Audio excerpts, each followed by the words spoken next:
Okay, so back in more comfortable attire, more less flashy stuff. We are going to talk about the Zelda timeline. It's difficult to know where to start. I probably will go from the official timeline from Nintendo and just kind of go down from there and like replace things and talk about my opinions and these kinds of things as I go. And there's a lot to talk about. I don't know how long this will be. This could be like an hour long. This could be 2 hours long for all I know. I don't know. I'm probably not going to try and keep it condensed. I'm probably going to try and make this as large, as comprehensive as I possibly can. Cover everything I can in this. So, let's go. Skyward Sword, going to be first. Yes, Skyward Sword will be first. Now, I'll be talking about old school theories. I'll be talking about things from back in the day, before Skyward Sword even existed. So we're going to go throughout the time here. We're going to be talking about plenty of things. But I do think Skyward Sword comes first. It was meant to come first, of course. The Master Sword was first created in this game. The form of Ganondorf was first established in this game. It's like... But Skyward Sword will mainly be interesting because of things that go back to it that we'll need to talk about as things go on. Really, not Skyward Sword itself. Its place in the timeline almost is never debated. It was meant to be the first. We're going to say it's the first. I mean, you have very interesting aspects in it. I mean, you of course had Gaebora, Headmaster Gaebora, who is of course looks like Kaepora Gaebora, and many may say Rauru in Oot and the owl Kaepora Gaebora are the same character. I've never read anything that officially confirms that, but it's just a common theory. I'll be honest, this guy, Gaebora, being human with his owl-like appearance, very funny design, insane eyebrows, but perhaps that leads credence to that theory. Although Rauru didn't really look very owl-like. He looked kind of normal, honestly. He had kind of like a 19th century, what would you call it, a mustard beard? I don't know, the mustache kind of like fades into the beard and then it's like an open chin here kind of a thing. I mean, I'm a fan of 19th century beards. I basically have like an Abe Lincoln kind of beard, so 19th century? I said 19th century. I better have said that. But, I don't know. I don't know. But you have like Levias. Levias never appears in any other game. But you get these basic setups. Because Skyward Sword ends with Skyloft, or at least the Isle of the Goddess, landing on the ground where the Sealed Grounds is, which kills the Seal of Demise in that timeline. And from then on, Link and Zelda then settle the land and form Hyrule in time. Now, I mean, of the races that will come in, the only ones we see are Gorons. Maybe the Kikwi in the game are ancestors to Deku's, possibly. As for Zora's, I don't know, it's kind of weird because, of course, in Skyward Sword you have Therein Woods, and that has an ocean area and a forest grassland area. So, and they serve the water dragon. But, of course, they will later become, Kokiri / Deku and Zora's split apart. So, Zelda always is kind of like that with these weird kind of things where it's like, I don't know how that happens, but I guess it works kind of stuff. You do need to cut corners a lot with Zelda, and that's fine. We're going to be doing that. And I'm going to be discussing theories from other people, my own theories I've had that I don't think anyone else has promulgated. I mean, maybe, but I'm going to go over it all. We're going to have a large discussion about this. We're only getting started.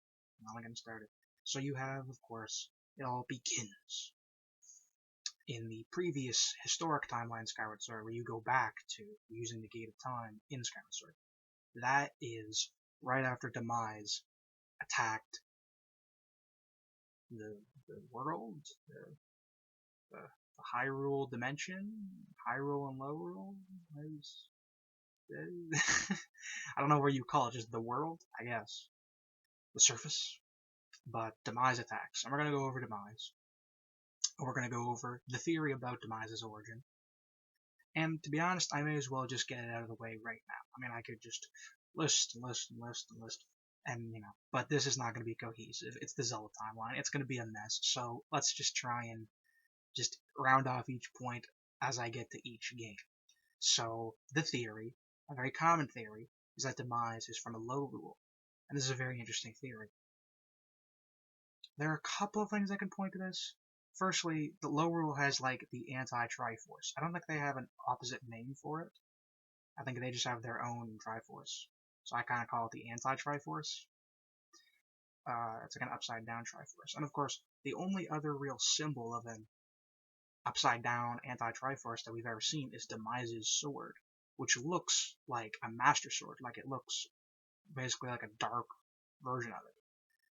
And it has a upside down Triforce on it. So there's that correlation. Of course, as we know, Lorule is traveled to via a crack in dimensions between Hyrule and Lorule, the separate dimensions. And in Skyward Sword's opening, it says, Demise emerged from a crack or a fissure in the earth. Which, of course, I mean, that's very... It's the specific wording. And of course, people do like to point out that Link Between Worlds and Skyward Sword had times where their development coincided. I believe the specific date was Skyward Sword began production around 2008, 2 years after Twilight Princess, but it spent most time in planning stages. Well, technically it was right after Twilight Princess. I don't think any action came until 2008, around there, maybe late 2008. But basically, Link Between Worlds, I believe it was around 2009, yeah. So Skyward Sword 2007, I believe, is the exact time production started, as in the planning stage. And it spent a lot of time in the planning stages. And then it was around 2-ish years of actual game development, around 2009.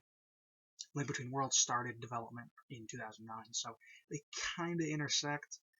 And people say, oh, well, maybe it's purposeful because they shared, story theories and blah, blah, blah. And I'm not here to make that conclusion because I'm not... I'm just saying. I'll be honest, I'm not an aficionado on Link Between Worlds. I am an aficionado on Skyward Sword. But in this case, I think the Demise Lorule connection is completely fine. The main thing that's important about it is the definition of places that are separate and places that are the same. Because you have people talking now, oh, well, you see, I think that Lorule and, the Dark World and Termina and the Twilight Realm are all the same place. I know Loxton and Noggin has pushed you. And you have been pushed before. I remember when MatPat made his ridiculous Mega Man theory where he forgot the X series existed and says that the Robot Masters have their own free will. No, we've gotten caught up in this before. Oh, we have. And, oh boy. Look, I'm not arguing that. Those places I mentioned, Dark World, Lorule, Termina, Twilight Realm, the way I consider it, they're all separate. All of them. I'm going to tell you why. We're going to go over it. Ooh, we're going to go over a lot of it. But, so Demise comes from Lorule, and of course Hilda, I guess, would be, or whoever the goddess is, would be the Hylia of Lorule. And Hilda is like the Zelda equivalent. So I guess Zelda, or Hilda, is the reincarnate of whatever their goddess is. We'll just say it's the same, we'll just say it's called Hilda as well. I mean, technically we might call it Lorulia or something goofy like that. I mean, we can, but we're not going to right now. No. We'll just say the goddess Hilda was resurrected into the Princess Hilda, who's immortal. Or we could say it's not that way. We could say Demise killed the goddess Hilda, who then was resurrected into a human form as Hilda. and Demise basically took over his dimension. Or let's say maybe it was like a Satan thing, where he was kind of like casted out of Lorule, and he escaped through the dimensional crack to Hyrule, where he tried to take that over. We don't know exactly, but going on the theory that Lorule is Demise's origin, that's what we can estimate. Either he took over Lorule, but we don't think that's the case. Because what it is, it's similar to like the Link to the Past plot, where Ganon tried to, took the Triforce, and then he was sealed in the Dark World. Well, sealed in the Golden Land, which became the Dark World. In the case of Demise, it might be the same kind of thing. They fought over their Triforce, right? And let's say maybe they cast off Demise with the power of their Triforce. Or it was because of Demise exactly that they needed to destroy their Triforce, because they did. They destroyed their Triforce in Lorule. And either Demise took over Lorule because there was no Triforce, or he was like cast out of Lorule using the Triforce, or he left it for some reason. But he probably was kicked out, right? He probably was kicked out, and then he tried to take over Hyrule, and then he was defeated there. He was sealed by the goddess. We don't know exactly how he was sealed, because, like in Skyward Sword, you make the Master Sword. We don't know if it's like the Master Sword existed, but then was like depowered into the Goddess Sword, and then you remake it, or you make the Master Sword, right? I mean, I kind of thought it wasn't that way. I thought the Goddess Sword was just the sword the Goddess used, and it wasn't the main thing she used to seal Demise, because what is said is that Zelda's soul, which is the Goddess Hylia's soul, is the one that has the seal on Demise. That's what they say. They don't say like the Master Sword seals him until you actually kill him with Master Sword. And then it says his residual consciousness is absorbed into the Master Sword. And we'll go on to that line in a bit.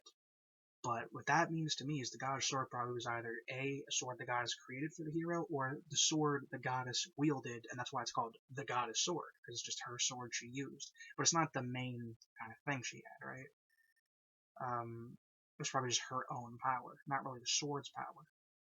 Not necessarily. So she defeats Demise with that. She defeats him and seals him with her soul. And then she reverts to a human form. Now, we don't know if she needed to revert to a human form because she had to seal Demise, or she chose to do that for that reason. You know what I mean? That, I don't think, is clear. But then she has the plan of the goddess's chosen hero. And with Demise, there comes another theory, which is, perhaps, is Demise like an anti-Link from Lorule? Is Demise the chosen hero of Lorule? That's another question. Because he has like an anti-Master Sword, right? Maybe that's what it is. Maybe Demise is actually fighting for Lorule. He's like a soldier sent to Lorule, instead of a rebel who's trying to take the Triforce of Lorule, right? It depends, right? We don't know. We don't know on that. You see how that opens a lot of gates? We don't know really much about Demise, because he shows up a very short time, right? But there are many things that point to Demise being an anti-Link. Of course, he has a sword spirit, which is Girahim. Girahim is an anti-Fi. Unlike Fi, who is like robotic and very like statistics oriented, Girahim is very like virulent and expressive and, you know, emotional and all that, right?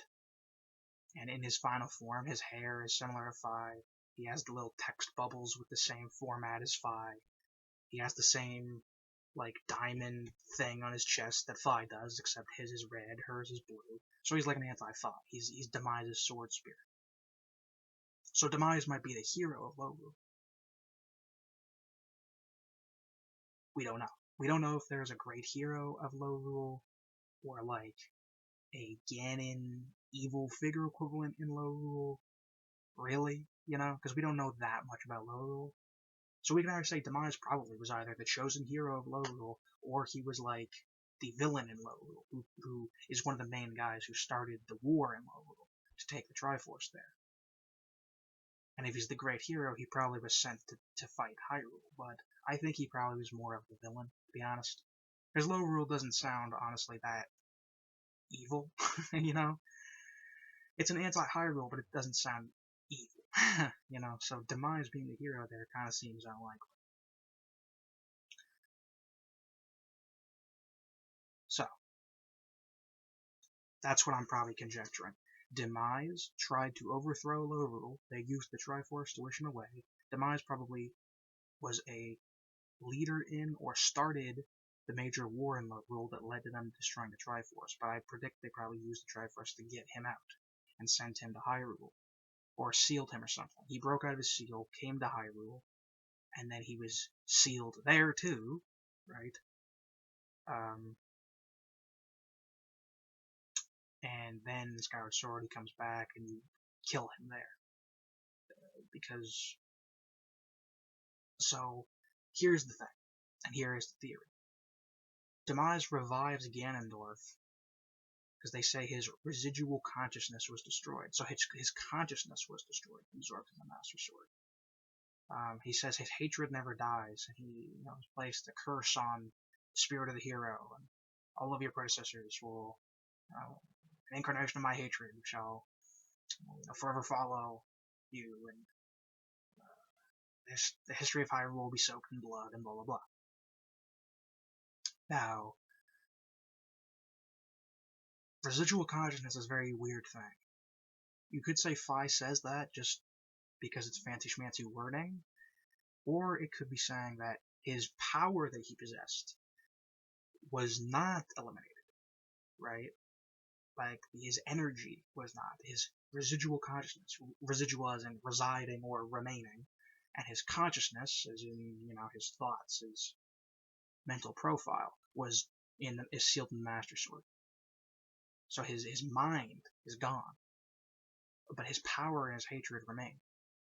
And that revives to become Ganondorf, we could estimate. Or it's just his hatred. And either way, it doesn't really matter. It's just, that's kind of a weird wording. Maybe you could say his power, if it remains, could be used for something in the future. Maybe it has something to do with, like, the Twilight Interlopers or the Twilight Realm or something. But I don't think we need to really.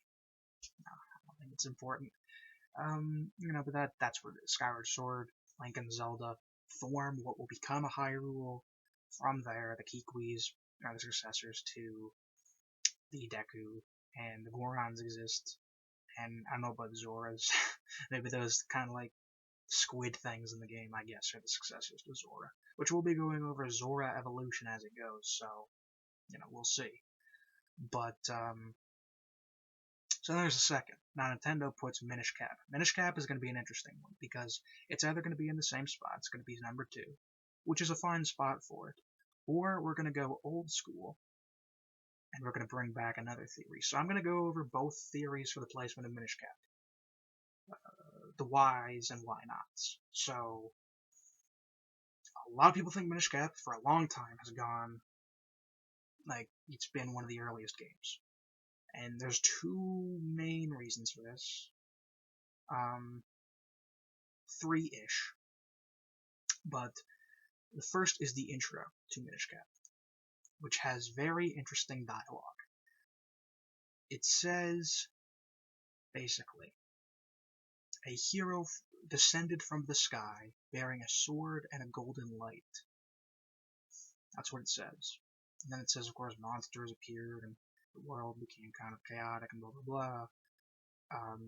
And speaking on the Demise point, perhaps monsters and evil forces remained because his power remained, even though his consciousness was sealed away. That's another aspect of that theory. Perhaps you can say the monsters come from Demise. Perhaps Vadi has something to do with Demise's power, but that's kind of throwing things out. It kind of doesn't really mean anything. Vadi, Wind Mage, he uses wind powers mainly. Like, I don't think he's that related to Demise. I think he's his own dude for the most part. His final form is interesting.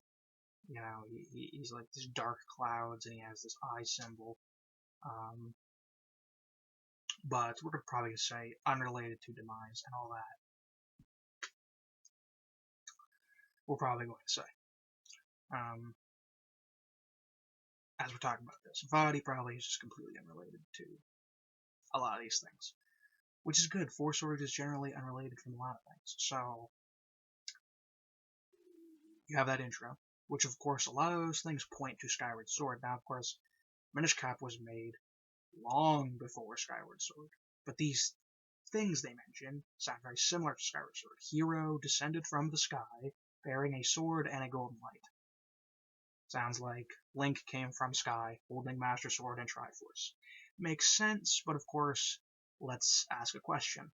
At the end of Skyward Sword, Link seals the Master Sword, puts it back in the pedestal.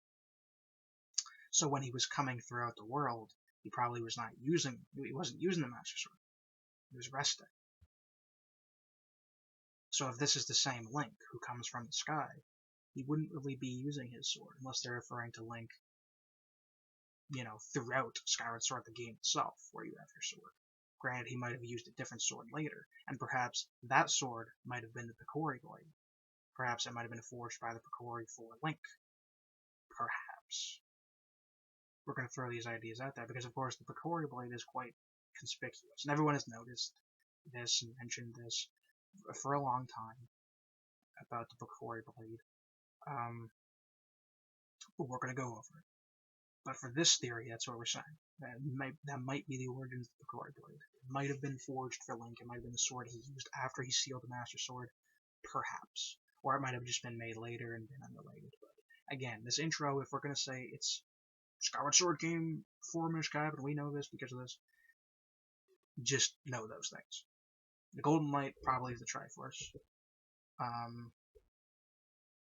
Of course. And Link did bring that down, so there's no debate there, right?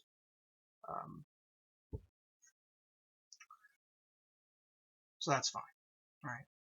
Second part of the reason why people think Minish Cap comes second after Skyward Sword, and you used to think it came first, is because what they say is the geography is similar to Ocarina of Time, but basically you don't see a lot of the other races in the game, which leads people to think that it was a time before all of those kingdoms united.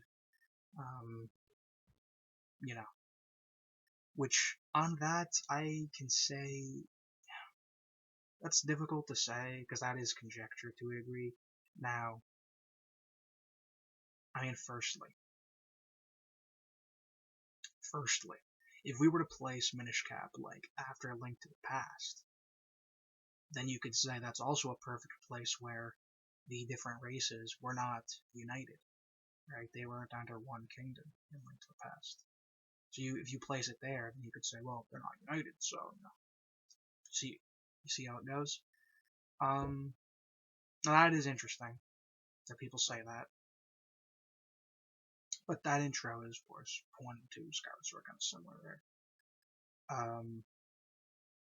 And of course, the reason after that is there's no Ganon. Ganon is not in Minish Cap at all. So we're going to say Ganondorf was the first time Ganon comes around. The first time, as is said in Link to the Past as well. And Ganon is not in Minish Cap, so we don't need to worry about that as an aspect of the timeline. Although, of course, there, again, that does not confirm Minish Cap is second in the timeline. It does not confirm it. Because there are other points where Ganon might not be around as well. Plenty of places you can point to. So, am I going to say Minish Cap is number 2? The answer is, it definitely can be. But it doesn't need to be. And that's what we'll be looking at. So we're going to be looking at basically kind of like 2 timelines. One where Minish Cap is early on and one where it isn't. Because one of the problems of Minish Cap is it's the only Four Swords game that has like any plot. any like major plot. All the other ones are kind of like mini games. Like sure, Forza's Adventures has a plot, but it's nothing significant. It can basically be a side game. That's why Minish Cap is so awkward, because the Four Sword feels like kind of distant and unrelated and kind of just out there, which is why this alternative theory makes the Four Sword much more important to the overall series, and I'll tell you why. So this theory is an old school one. This is a classic one. You'll see this generally more from things back in the day, before like Skyward Sword existed and things like that. Because mostly after Skyward Sword came out, everyone just tried to link Minish Cap right on Skyward Sword. But I point out, most of the things that people say connect Minish Cap and Skyward Sword are not concrete. They are significant, but they're not concrete. And that's why I'm suggesting this. The theory is that the Picori Blade is the Master Sword. And of course, the Picori Blade is the sword that will become the Force Sword in the game. Now, in the intro, the hero is clearly holding the Picori Blade. If the Picori Blade and the Master Sword were the same, then the explanation of the hero brings down a sword in the Golden Light would make sense completely, if both swords are the same. But if the Picori Blade is the Master Sword, then this means, of course, that Minish Cap cannot come after Skyward Sword. And the reason is because the Picori Blade is destroyed in Minish Cap and reforged into the Force Sword, which means Minish Cap needs to come near the end of the timeline, where the Force Sword no longer exists. You see the implications of these things. So,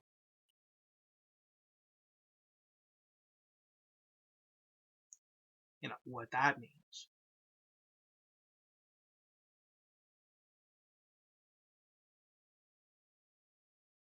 is there are several places we can put it. We could place it after Twilight Princess as a possibility. Because what a lot of people like to do is they like to go Minish Cap, Four Swords games, and then like Zelda 1, Zelda 2. Because in Zelda 1, Zelda 2 there is no Master Sword. And the Force Sword being the Master Sword explains why there is no Master Sword in the NES Zeldas. And that could go after Twilight Princess. Possibly. Or it could go possibly after like Wind Waker and Spirit Tracks as well. And we'll go into that. We'll go into it all. I'm thinking about it right now. I'm thinking about it in my mind. Right? We'll need to compare. There's a lot to talk about. The Minish Cap, that's what it's going to be. It's either going to be right after Skyward Sword, or it's going to be somewhere out there, and I'll need to discuss the other things. So, after this, we would talk about the Four Swords games themselves, which there isn't much to talk about. Ganon appears in Four Swords Adventures, which is important. But, we'll go after that later. Again, we're going to have to track Ganon and Ganondorf as they exist throughout the timelines. And, we're going to discuss all that. So, let's continue. And now we're getting to Oot, Ocarina of Time. I say Oot just to make things short and simple. I have no problem where this is, of course. And this is really the key. This is the center point of each timeline. Oot. Now.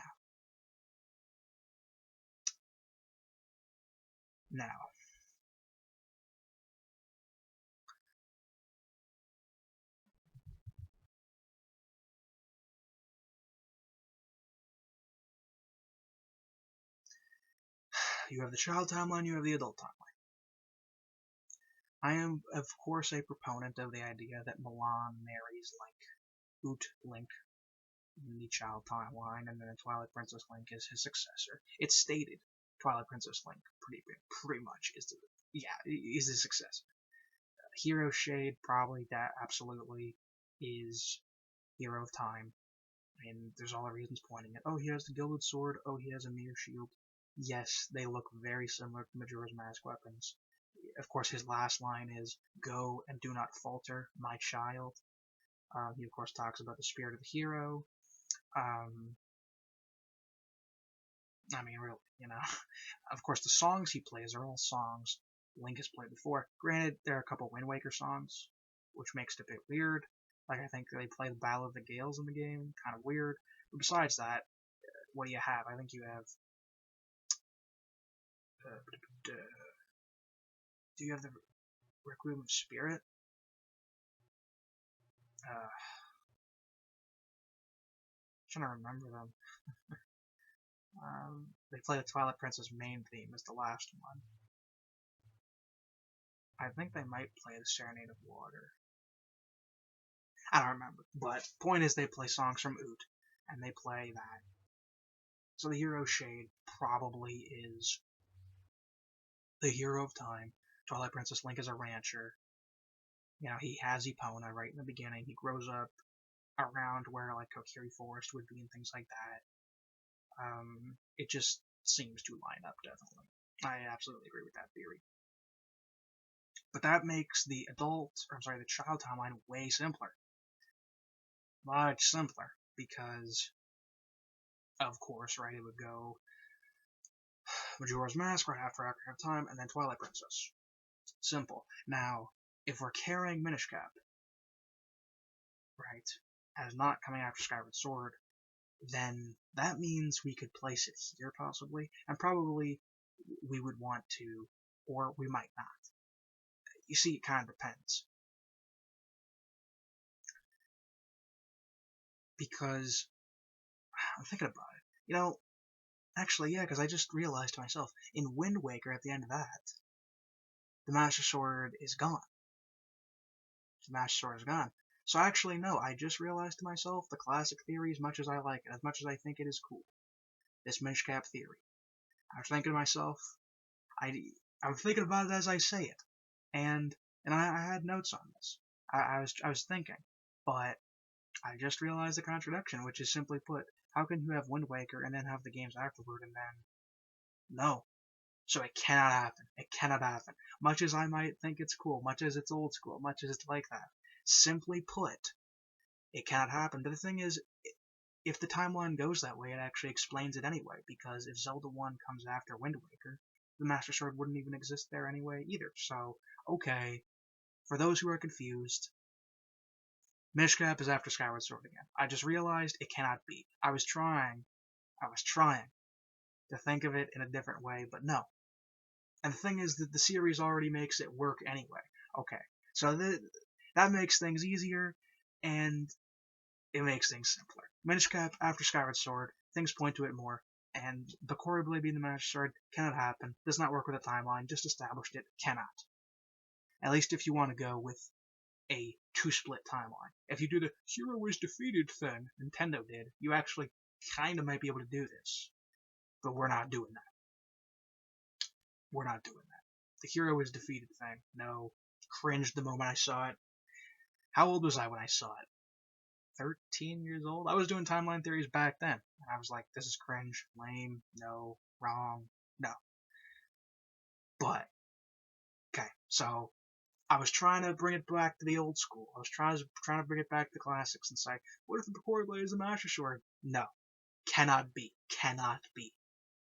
Not the case. Which means, of course, that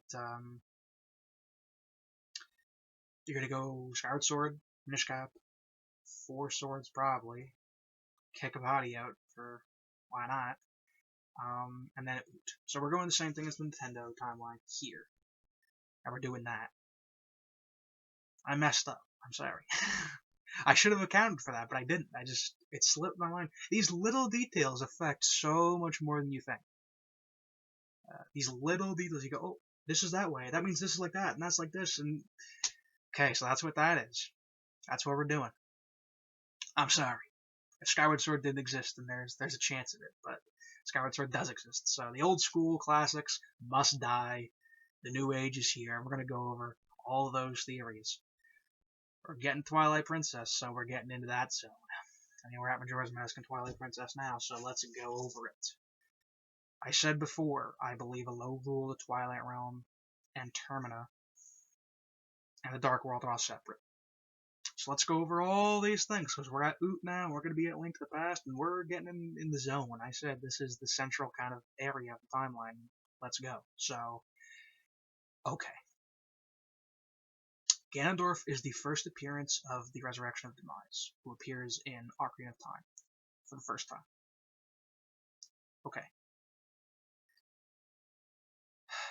In the adult timeline, he is sealed into the Sacred Realm. He is sealed into the Sacred Realm. He is not killed. Keep that in mind. He is not killed here, he is sealed away into the Sacred Realm. Now understand, the Sacred Realm and the Golden Land from Link to the Past are the same thing. They are the realm that houses the Triforce. So, of course, I am saying, this is an old school theory as well, Ganondorf was sealed into the Sacred Realm as Ganon And in Link to the Past, now in the Golden Land, he acquires the Triforce, and he turns the Golden Land into the Dark World.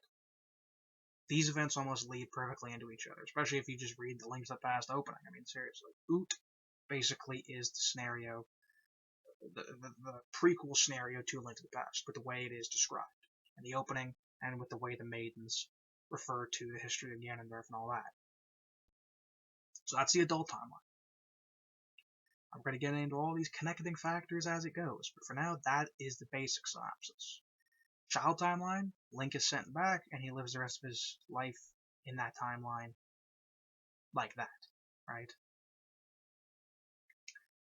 And Majora's Mask kicks off, and then Twilight Princess. Now we're going to connect these things.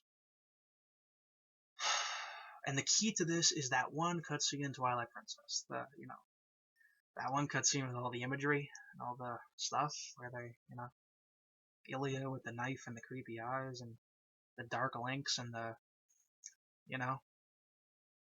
that one. So let's go over what they say in that cutscene, because so many people do not look at detail what Lineru says in that cutscene. So what they say is you had the Interlopers. That's what they're called, the Interlopers. Understand that. The Interlopers are not the same as the Twilight. They become the Twilight once they are sent to the Twilight Realm. Before then, they are known as Interlopers, and they are magicians, right? They wield magic. Now, a lot of people have theories about these things. And yes, here's what I'll tell you. I believe the Interlopers are Terminian. I believe this. They were Terminian, and then they are later sent to the Twilight Realm, where they become Twilight. And a lot of people, what some people like to say in this is, well, if you think the Twilight are Terminian, well, then why does the Twilight have completely different, architecture, and they appear so different from Terminians? Well, the reason is because they were sent to the Twilight Realm. The Twilight Realm has different architecture because it's a different land, with different technology and different elements. That's why they become different. And as we can see, they mutate as a physical form, right?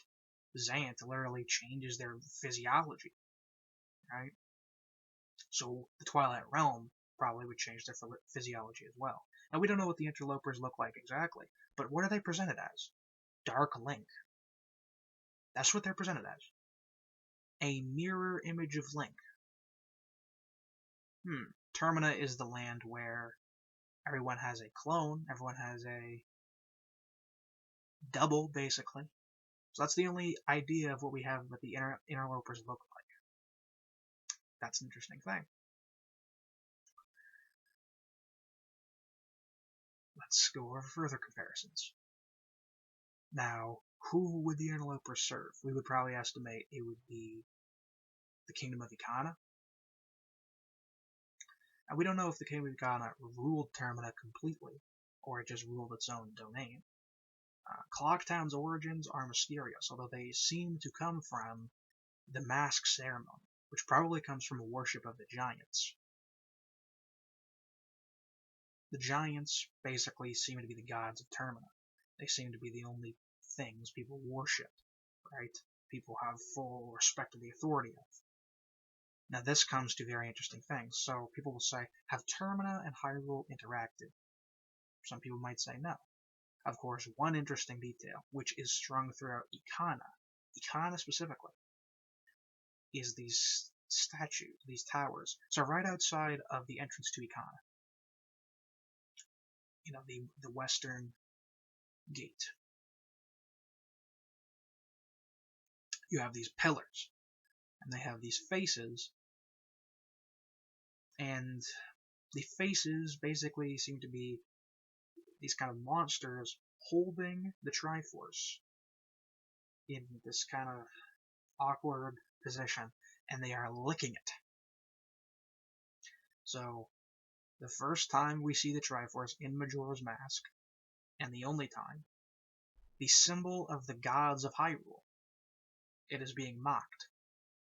It's being defaced. That's pretty interesting for a place that has no connection to the gods, apparently. We just said the giants probably are the gods of Termina. Well, if they are, then what does that imply? It probably implies there's bad feelings towards Hyrule and Termina. And of course, we've seen various people travel between Termina and Hyrule before, namely the Skull Kid and Happy Mask Salesman, of course Link himself. Of course, in this theory, we said Link marries Milan, therefore Link would need to have gotten back to Hyrule from Termina, so yeah, you can travel between both of them. The Lost Woods might not be the only way. It was probably just the way Link got in, through the Lost Woods. Lost Woods could lead you to many places, perhaps, but there might be other ways to get in. Well, and we don't know how, but this probably would be from wherever the Interlopers came from. Now, so the Interlopers probably were the magic wielders of Termina. And we would estimate Termina would have magic, right? I mean, this whole mask thing in Termina came probably from the Song of Healing, right? We would estimate the Song of Healing as something Terminian, and they were able to turn souls into masks. Of course, the main power the Interlopers use is the Fused Shadow, which is this collection of masks. And everyone has pointed out that the Fused Shadow, which Midna wears specifically, has an eye which looks very similar to Majora's Mask. Majora's Mask might have been created by the Interlopers. Perhaps. People say that, they don't look similar. And that's fine. Of course, the Fused Shadow appears to be made of stone, where Majora's Mask is actually like an ornament. So, them looking different for that reason would be part of it. Although, perhaps as well, Majora's Mask was not created by the Twilight, it was created by a separate tribe within Termina. These guys might have been the origins of the Song of Healing in general. We don't know where they would come from exactly. Either is a possibility. It could be specifically by the Interlopers, or it could be by another group in Termina. This tribe who created Majora's Mask is not referenced to in detail at all. We have no clue who it is. There are theories that it's the Sheikah.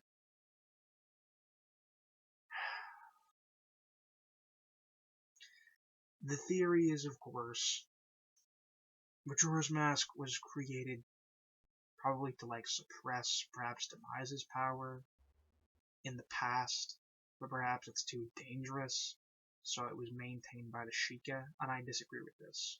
Loxton and Nyan proposed this, and I simply disagree with it. I do not agree that Majora's Mask was created in Hyrule at all. I don't think it was.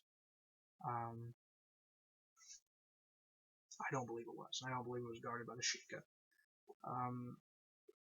If anything, I would think Majora's Mask most closely appears to be kind of like an anti-Hylia of Termina. To me, it seems to be similar to the god kind of Termina. And of course, it is sealed within a mask. Now, what I have thought, perhaps, is Majora had a physical form, but it was taken away either by the Link equivalent, who is the fierce deity, who also became a mask, or some other force, perhaps this tribe, which sealed Majora into the form of a mask, which originated that tradition in Termina. Because that's a tradition in Termina, is this mask thing, which probably comes from the Song of Healing, right? And just so many of those things we do not know.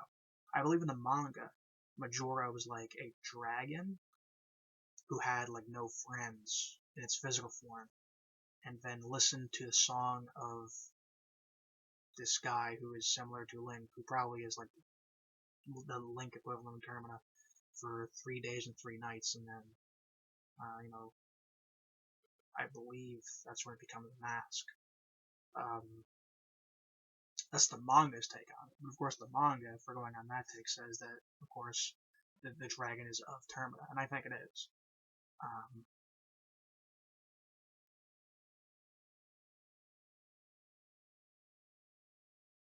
So Termina's will, Majora's will, is of course to destroy land with the moon. the moon is connected to Majora. So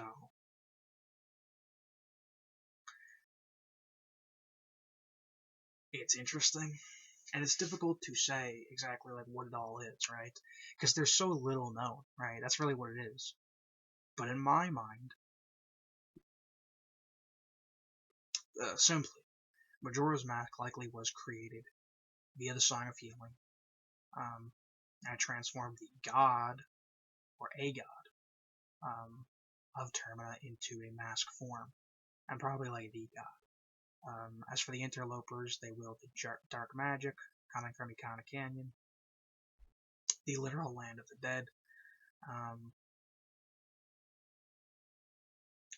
and they fought for the Triforce. That's what I believe. So they went and tried to fight for the Triforce. Possibly because Majora's Mask was lost over time. Its power could not be wielded. Because as it says, the tribe sealed Majora's Mask in shadow, preventing it from being misused. If this were the Interlopers themselves, right, like the Interlopers and the tribe are the same, they would not be using Majora's Mask because they feared it. Possibly they might actually be trying to destroy the Triforce as well, because they fear that as well. Perhaps. But they are sealed to the Twilight Realm, where they become Twilight. Because they lose the war. So what I'm saying is the Interlopers are from Termina, and they were participants in the war for the Triforce, and were sealed to the Twilight Realm there. That's personally what I believe. Because who else are these Interlopers? Like, honestly, who else are these guys? Random dudes coming from nowhere with insane magic power who created the fused shadow. Just random dudes? Because they didn't come from the Twilight Realm, they were sealed to the Twilight Realm as punishment. Right?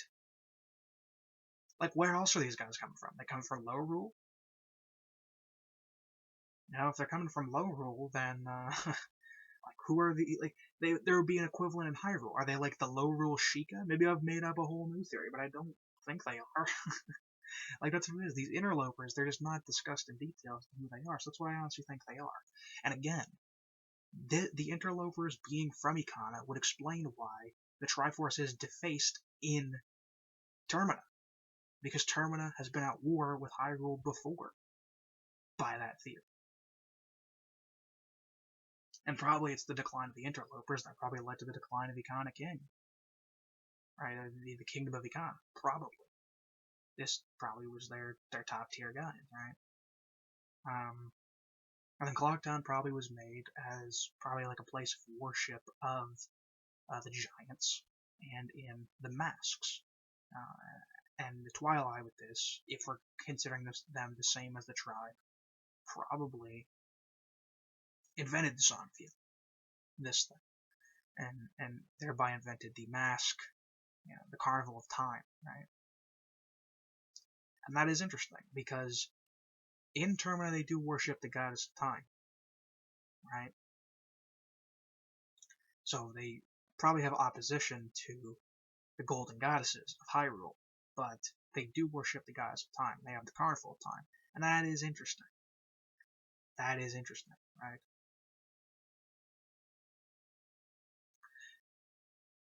And perhaps it's for a unique reason. Perhaps, like that one, I just posed that. I don't even know what to say. Like, I actually just said that, like, what are the reasons for that exactly? It's there, but I'm actually kind of drawing a blank on that one. Why do they worship the goddess of time? It's unique. All I could say is the giants on that one. Or because, of course, the dead live for eternity, and therefore they respect the passage of time. It's difficult to say.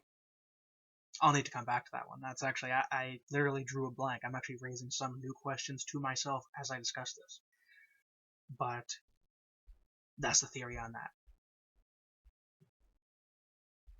Because no one brings that up. Everyone says Interlopers and Twilight are the same. Everyone says that, and the game does not. The game differentiates Interlopers from Twilight. And, that's what it is. So these guys were participants in the War for the Triforce that preceded Ocarina of Time, that led to the Kingdom of Hyrule dominating the land. The Twilight Princess, of course, happens after this, and we get the Twilight are living in the Twilight Realm, and Zant is powered by Ganondorf. And we're going to go back to this as well to explain things about Ganon.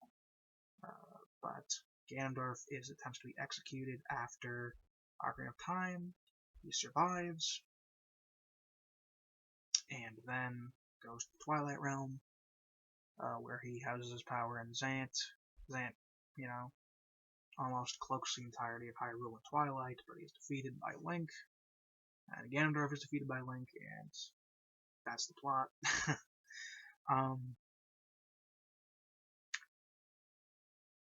And here, this is the interesting thing. Of course, is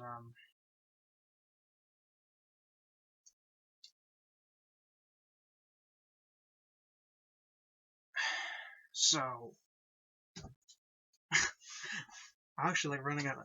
I'm not running out of points. It's not that at all. I mean, we still have time to go, but I mean, that is the general theory. I really don't need to say much past Twilight Princess, because past Twilight Princess, it kind of just goes blank for this side. And what I'll probably say is Twilight Princess links to Breath of the Wild.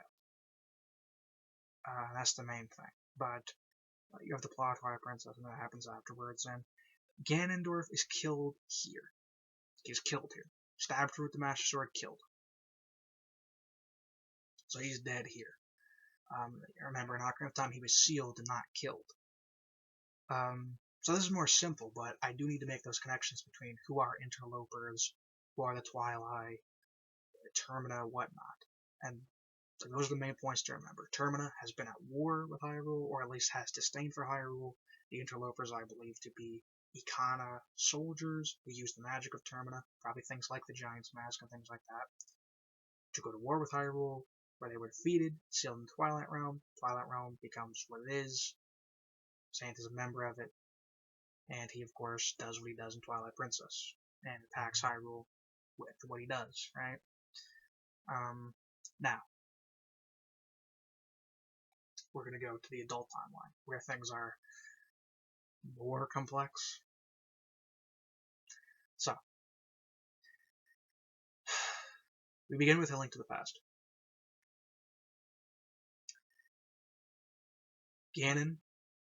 Ganondorf, in his form of Ganon, is sealed into the Sacred Realm, Golden Land, which he gained the Triforce there, which Ganondorf in the game did. He actually went into the Sacred Realm and stole the Triforce of Power in the game when it was opened, when Link opened took the Master Sword. That's where he got the Triforce of Power. He stole it to gain his power. He steals the rest of the Triforce pieces, probably at Link and Zelda's death, in the Golden Land. And with that, he makes his wish come true, and the Sacred Realm, Golden Land, becomes the Dark World. And this is clearly said, which again, this is why the whole Lorule, these things, these are not connected. These are not connected. The Twilight Realm is separate from Termina. Seriously. The Dark World is just the Sacred Realm turned evil because Ganon has the Triforce, and Lorule is the parallel dimension. I mean, maybe you can say Termina and Lorule are kind of the same, but if that's the case, then why does Termina have anti-Triforce symbols and does not worship the Triforce and the goddesses and all these things?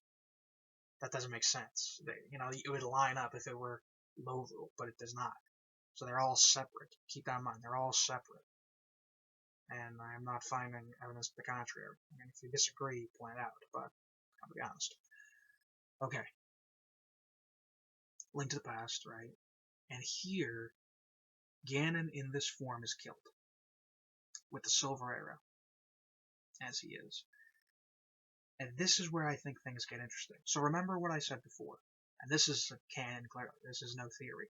Ganon is stabbed with the Sage's sword, and possibly killed or mortally wounded by that, but he houses his power within Zant to revive himself.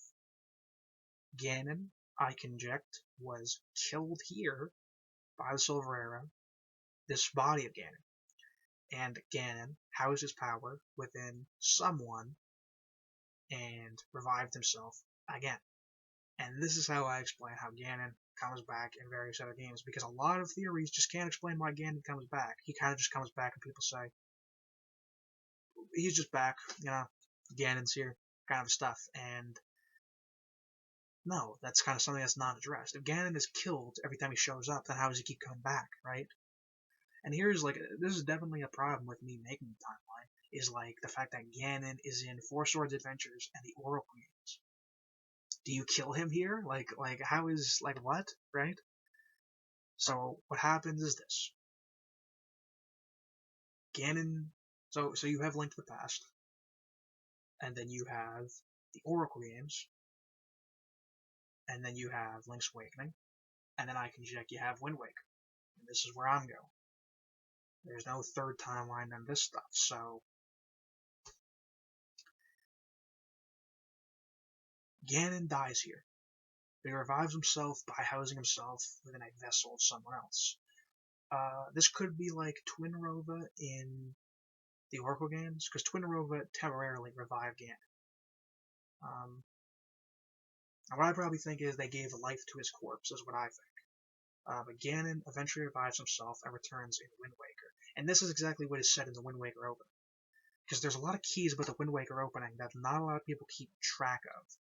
And this is one theory I have had, which is that whenever they talk about the history in Wind Waker, it's kind of off on details. You know what I mean? And this is what I have thought, is perhaps the history they give in Wind Waker is an improper history of it, because they don't remember the exact history properly because it's been that long of a time. Which wouldn't be a surprise. In the literal opening, it says, the legend survived only on the wind's breath. So the legend of the hero barely survived, but it's still here. So obviously its details wouldn't be perfectly memorized, right? In the opening, it says the hero of time comes and kills Ganon. Except, no, he doesn't. The hero of time never killed Ganon, he sealed Ganon away. And it depicts him as a boy, and says he's a boy, even though he's not. He defeated Ganon as an adult. So what I conject is they're mistaking and confusing the Link to the Past Link and the hero of time. When you go to the past in Wind Waker, there's a statue of Link, a previous Link, and he's a child. He's not an adult. So that's what I conject. And you might think, oh, there's no way they could get that wrong. Well, it's been hundreds, if not thousands of years, and they say, even in the game, the legend survives only on the wind's breath. So that's what I personally think. They don't remember the legend completely. They get those details kind of wrong. And granted, you might think, oh, it's a bit of a stretch. Well, it is a stretch. Because you either accept this explanation or you accept the hero is defeated timeline, which is just so dumb to me. Okay, so Link loses to Ganondorf, and then Zelda seals him away somehow anyway, without Link at all, and rebuilds Hyrule Castle fine.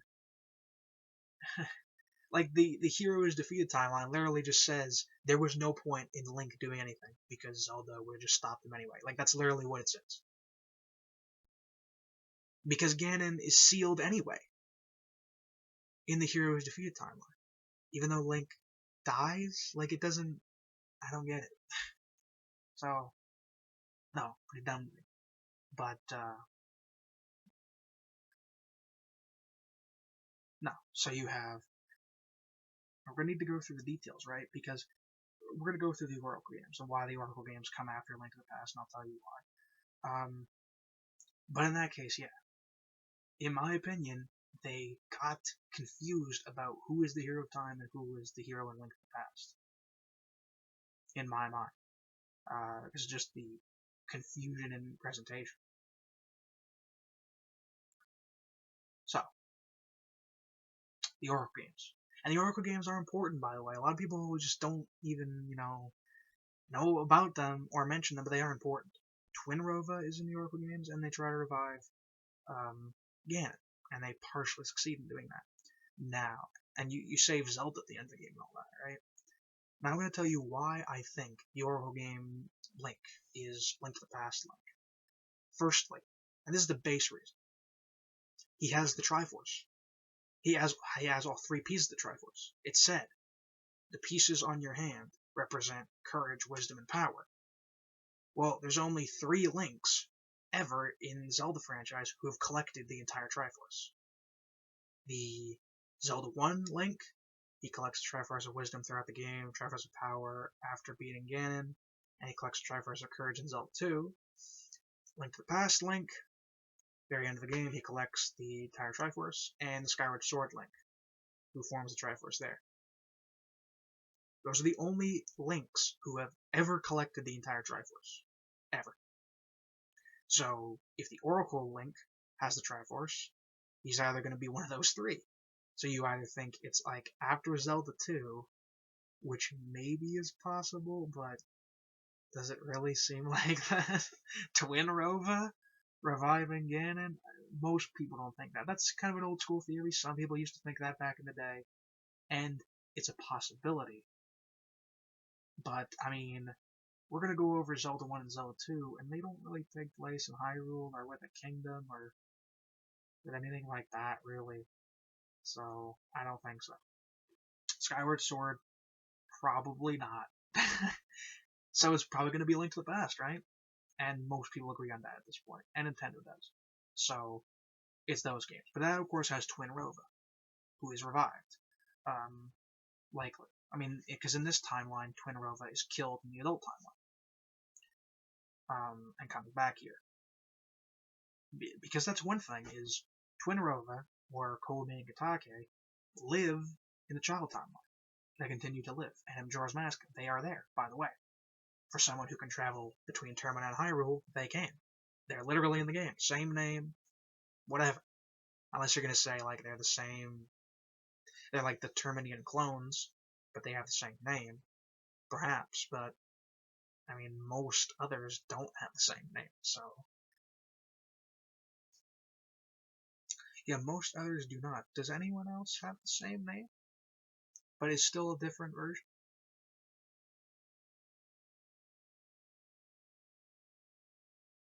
I think one more might. Just not remembering right now, but that is, so Koumi and Gatake and Majora's Mask, I've always thought are just the same. They're just not enemies with young Link because they never were enemies in the game, right? There isn't that knowledge that they're enemies yet. And they don't die again. So they try to revive Ganon, they fail. And here's the thing, Ganon, and here's another explanation. So Ganon comes back here, and he is not killed here. And the reason he's not killed is because you don't use the Master Sword or Silver Arrows. Same thing in the Four Swords games. You do not use the Master Sword or the Silver Arrows, so he's not killed. Now, when does Four Swords Adventures happen? I propose after Link to the Past. Four Swords Adventures happens. Because Hyrule exists in that game. Hyrule exists as a cohesive kingdom, and Ganon is revived at the end of that kingdom. So Vaati returns there after Link to the Past, probably. You have Dark Link in that game, and Dark Link has existed since Ocarina of Time in this timeline. And Ganon again is beaten, but he's not killed because you do not use the Master Sword or Silver Arrows. So Ganon is revived 2 times by a second party, by Twinrova and by Vaati, but he is not actually back. He is still dead, but he does come back via possession of someone, and we don't know exactly who, but again, he did it with Zant. He housed himself within Zant and revived himself through that, because he was killed by any other means. But in Wind Waker, he is back. Ganondorf is back again. And the reason I was thinking this is because, of course, in Wind Waker, he never takes the form of Ganon. What he does is he uses a puppet Ganon. That's the official name, literally tied on strings. And what I interpret that as is he is using the corpse of his old Ganon form against you. So the Link to the Past Ganon, basically, his old Ganon form, he's using that as a puppet against you, which is kind of cool. But his new physical form, he probably just possessed someone or reformed himself eventually after waiting long enough. I mean, he has the Triforce power. Or,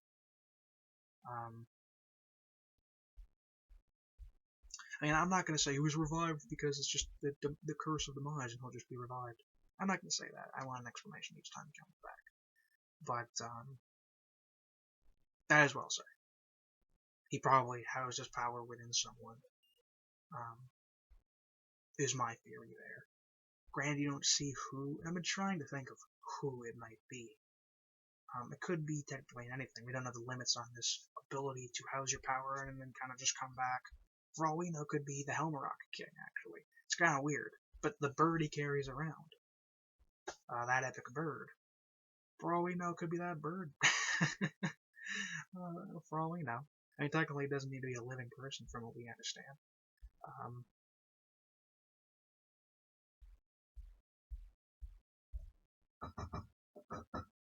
I mean, theoretically, it could be Vaati. It could be his power was secretly in Vaati, which empowered Vaati, and is what allowed Vaati to summon Ganon, and we'll say the Ganon in that, in Four Swords Adventures, maybe was a puppet Ganon.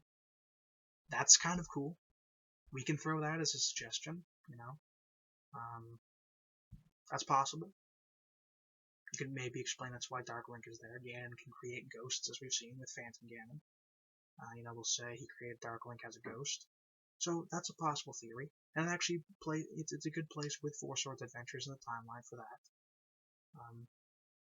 And I've said the Four Swords Adventures literally comes right between this.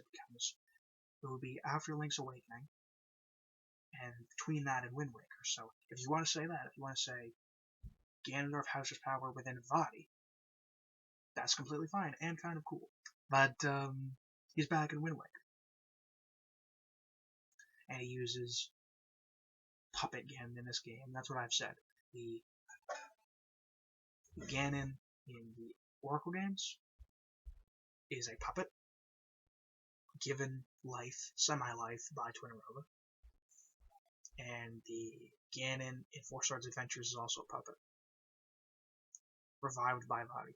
And to be honest, if he's possessed by Ganondorf, it might actually make more sense. So I might have, again, just added on a detail that I didn't even think of before to this while I'm talking about it, so that's cool. Very cool. Because honestly, who else would it be that Ganondorf would possess? Right? Who else would it be? I can't really think of any. That's kind of cool. But in Wind Waker, Ganondorf is killed. Killed definitively. Stabbed in the head. Even better than being stabbed in the chest, right? Right through his little forehead jewel, just dead. Turns to stone, and then, not only that, flooded under the ocean. He's deader than dead, right? He is. But, what about Zone 1 and Zelda 2? Because they're coming afterwards. So we're going to go on about that. So, the Master Sword is gone in this game. Wind Waker, gone. Under the ocean, yeah. And Ganondorf, gone, still. Okay. And you have Phantom Hourglass, and you have Spirit Tracks. And in Spirit Tracks, they discover the new continent. This was called the New Continent, in which they make the new Hyrule, kind of. I'm not sure it's called the new Hyrule, but, that's what they do. So you have this. So Master Sword is gone. Master Sword is gone, new continent discovered. And here's the thing. I've had this theory for a long time, and I'm not sure if anyone else has talked about it. I'm not sure. I don't think I've heard anyone else talk about it. But we're going to need to talk about it. Right? So, okay, firstly, we're going to go to Zelda 1 and Zelda 2 from here. From Spirit Tracks. And you might say, firstly, of course, how is Ganon in Zelda 1? My explanation is, again, the Zelda 1 Ganon is the puppet Ganon.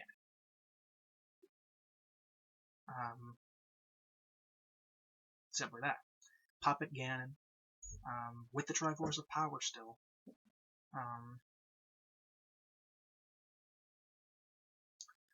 We don't know if he's actually conscious, though.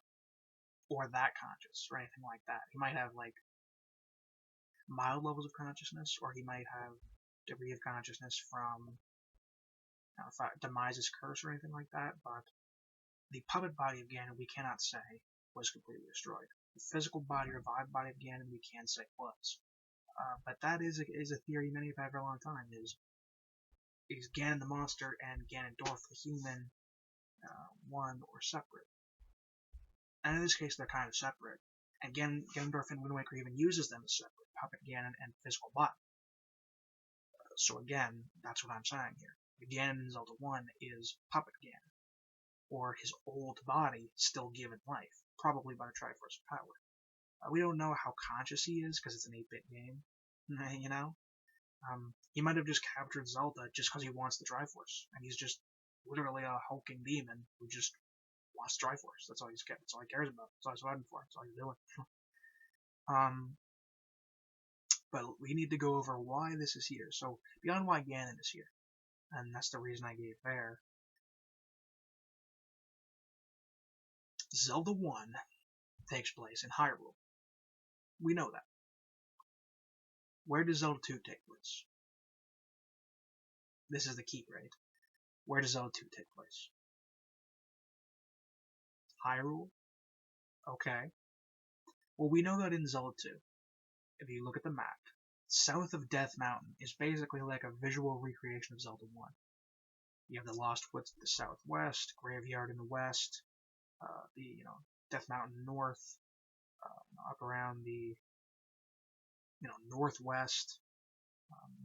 That has that area where you can get the hammer and all that, the top of Death Mountain. The very north is around Ganon's lair at the end of Zelda 1, which is Death Mountain where you were. And of course, the southwest and the southeast and east is this beach area.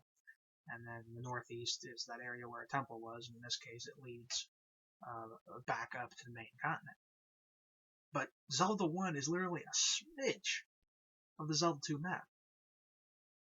And we can say Zelda 1's map is Hyrule, has a lot of key landmarks we'll later see in Hyrule, that we see consistently in Hyrule. The first dungeon appears to be the remnants of the Great Deku Tree. Many people say that, and it appears to be. You have, within that, a lake within the center of the world, which could be something like, Zora's the main connected to it. It could be, ways like the Zora's River, possibly expanded in the case of natural disaster and things like that. And the Lake Hylia might be to the southeast, where it is just water, pure. And the southeast usually is, on the 2D maps and even on the 3D ones, the southeast is usually where Lake Hylia is. So we can say that that is the case. The beachy area is Lake Hylia. Of course, in the west, you have the Lost Woods and Graveyard. And north of the Graveyard, you have like Death Mountain and whatnot. Of course, there is a lot of housing, a lot of houses, a lot of people who want to pay you for the door repairs, right north of the Graveyard.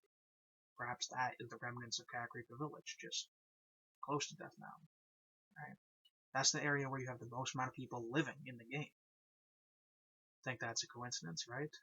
People where, you have a hidden rupee location. I think 2 or 3 negative, 2 or 3, I believe 3 door repair locations, a shop, and I think another secret area in that area. Even though there's nothing really significant there, That's right north of the graveyard, so that would be the remnants of Cat Creek Village.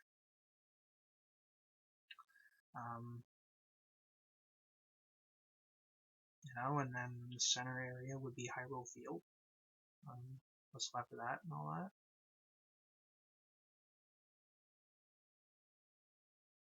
And you have those landmarks in Zelda 1. So we're going to say Zelda 1 is the old Hyrule Field. Miyamoto even describes it as such. He says Hyrule Field in Zelda 1, and all those old landmarks are the places in Zelda 1, right? That's the thing, though. If Zelda 1 is just a smidge of the Zelda 2 map, right, then where is Zelda 2? Zelda 2 must be in a completely new place. Like, we're going all over. Zelda 2 is way bigger than any of these other Zelda games, because they all take place in Hyrule proper, that have all these landmarks. Twilight Princess has this, Ocarina of Time has this, Link to the Past has this, consistently, right? What I have said, I've had this theory for a while, and I've never seen anyone else say it. Zelda 2 takes place on the new continent, found in Spirit Tracks. In Zelda 2, there are 2 continents, and you can travel to both of them by raft, right? And this continent is huge compared to what Zelda 1 is, which is shown as Zelda 2.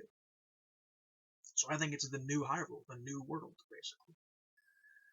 And you might say, well, technology is definitely worse than Spirit Tracks. And, what I say to that is, that's totally possible. I mean, Zelda, you have fluctuating technology all the time. Clearly the most advanced period of time within Zelda was whatever time the Lanayru robots were in Skyward Sword. I mean, clearly, to be honest. But you have had technological regresses all the time throughout history. I think there were 2 times. There was one time, major time, where the Greeks, for around 500 years, completely forgot how to read and write. And they had no remaining record of how their ancestors had possibly built the amazing ancient Hellenic temples across Greece. And, I could say many things about what is happening now, similar to that. But these kinds of things where you get a technological regress from a, regressing IQ in a population, this happened in many civilizations throughout history. So why could it not happen in Zelda? To be honest, in Zelda, we've probably seen several times where it's already happened. So I think that's fine. So that's what I'm saying. Zelda 2 is on the new continent. And Zelda 1 takes place in the old Hyrule, with not much left, by the way. Like I said, there's remnants of Kakariko Village, barely anyone living there. Barely anyone lives in Hyrule. A couple shopkeepers, a couple people hiding inside in their, in their doors. And the dungeons, and then just Link, Zelda, Ganon. Impa, the old man. Not much. It's the end of Hyrule. It's the last battle for Hyrule, which makes it pretty romantic when I say it, but it is. It is the remnants of Hyrule, probably after what I would probably think is Hyrule after the ocean tides have lowered, and that's Hyrule after it's been washed up, right? And that's what's left of it. That's probably what I think Zelda 1 is, which makes sense why so few live there, and it makes sense why Zelda 2 is such a large continent. Puts those things together, and I just never see anyone put that together, right? But of course, I was wondering, I asked myself, why is, so in Zelda 2, Ganon is dead, and he was killed with the silver arrow from Zelda 1.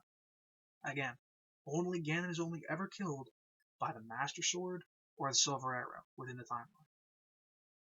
That is the only things that have ever killed him, on record. Everything else does not kill him. Force Sword does not kill him. Your sword in the Oracle games does not kill him. So that is a rule. That is a rule. That's consistent.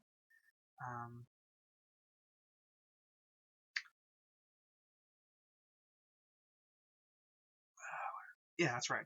So I was wondering why the Master Sword was not in Zelda 1 or Zelda 2. The thing is, I answered it while discussing it to myself, which is kind of funny. But yeah, the Master Sword is lost in Wind Waker. Done. So it can't be in Zelda 1 or Zelda 2. So Ganon is finished with the Silver Era. Okay, so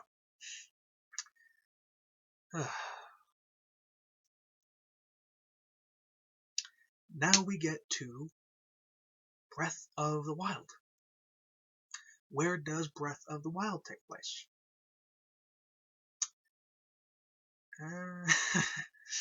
Is it in Old Hyrule from like Zelda 1?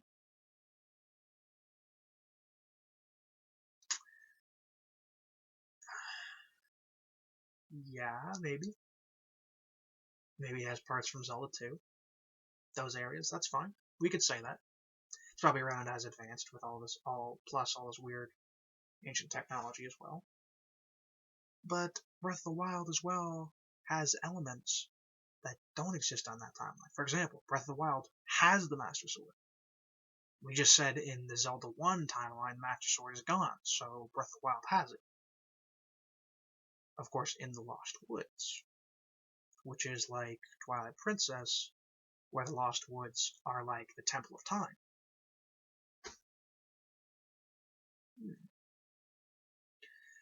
Many people have already thrown this out, but if I were to have Breath of the Wild to be anywhere, if it's going to work anywhere, in this case, in my timeline, it's dependent on it. On others, it's not dependent. Here, it's dependent. What Breath of the Wild needs to be is a timeline link. It needs to be a formulation between each of these timelines, because it has elements of others. It has like the interlocking elements, where it has elements from one that the other doesn't, but both elements from both are required to make it work. So in this case, I could say it's a successor to Twilight Princess, which makes sense. Master Sword still exists, blah blah blah, Hyrule still exists, but there are no Sheikah in Twilight Princess. The Sheikah are like extinct in Twilight Princess. The last one is Impaz. And the Sheikah are all over Breath of the Wild, so that kind of doesn't make sense. The Sheikah can still completely exist in the NES Zeldas. They could have been revived, with the new Hyrule and all that. But Master Sword doesn't exist in that timeline either, so link them, link them, and then it works, and that's the only way it works. And I'm not a Breath of the Wild aficionado. I've looked into it, of course, while researching for this, but I've never played Breath of the Wild. I've watched others play it, I've watched playthroughs of it, but I've never played it, so I'm limited on Breath of the Wild info. But obviously you have all of these different monks you meet in these temples who give you bonuses, and you meet Sheikah figures, and you meet like all these Sheikah figures. Normally the only Sheikah you meet is Impa. So Breath of the Wild with this much Sheikah, it's gotta be like kind of successor. It's gotta be in the adult timeline era for it to work, because the Sheikah are like dead by Twilight Princess. So that's the only way it works. And Breath of the Wild 2, I mean, you have Wolf Link, which again, Wolf Link coming in. You would need to be connected to Twilight Princess.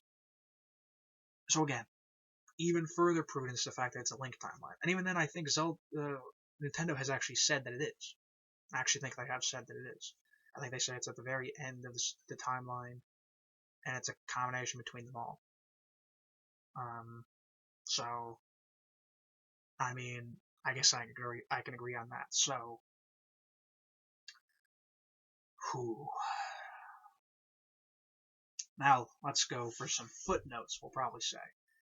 Happy Mask Salesman. This is a key. The Happy Mask Salesman. Let's go over as to why he is, who he is, what he is, what's going on here.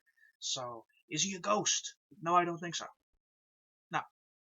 As far as I'm concerned, the whole, he fades out when he walks away kind of thing. Was he a ghost all along? No. I think it's just an N64 effect. No. I mean, Skull Kid, when he appears in the game, fades in the same way. Was he a ghost before he showed up? Like, sorry, man. But there was those theories that he's like a Sheikah because he has slightly darker skin and red hair. Or sorry, red eyes.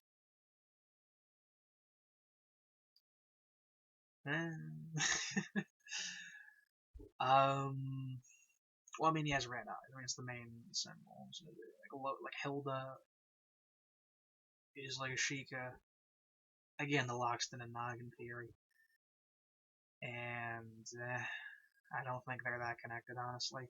When talking about the bloody history in the Shadow Temple, very simply could be the fact that Hyrule has had many wars for the Triforce, many brutal wars for Triforce, as we already know. Would the Sheikah guard these dirty secrets? Yeah, they would. Does those secrets need to be Majora's Mask? I mean, people say, for example, because here's the thing. Let me just address that theory. Let me just go out and address that theory. He says that the Sheikah guarded Majora's Mask, and the Happy Mask salesman, when Ganon caused panic, went in and then stole the mask and then snuck out quickly. Problem with that theory is it's dependent on the idea that Link left immediately once he came back to being a child. Which is not guaranteed. That's not verified. I don't think Link's age in Majora's Mask has ever been confirmed. Most people I talk to think he's like 12 or 14. Like, they think it's like usually like 4 years after Ocarina of Time. Like, they think he's old. You know? And I think that as well. But it's dependent on that idea that he left immediately at that time. And of course, in the game, he says he's a traveling salesman. Could very well be that he set up his shop, had someone else maintain it, and then, went out on his own, right, and maintained the Happy Mask shop. Like, you can't confirm that he left immediately the same time Link did. It's dependent on the idea that Link leaves Hyrule right after Ocarina of Time. Like, right after. And if not, then it's just not possible. And, yeah.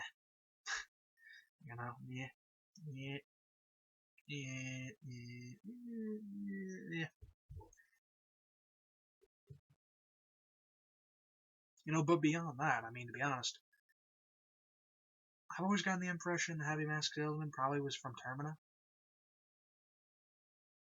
I mean, it's never confirmed of his origins, but he's definitely been to Termina before at the very least. I think he probably is from Termina, though. It depends, right? He could be out from either one, but the point is he's very well familiarized with Termina. Because, again, he knows the Song of Healing, and he knows the means of turning people into masks, and he knows all the masks. So, I mean, some people have said, like, there are other theories, like, people point to, like, one dude in little show up in Skyward Sword, and they said the Happy Mask salesman is the descendant of this one dude in the very blurry picture of Demise and his minions, and he's like a servant of Demise or something, and he's evil.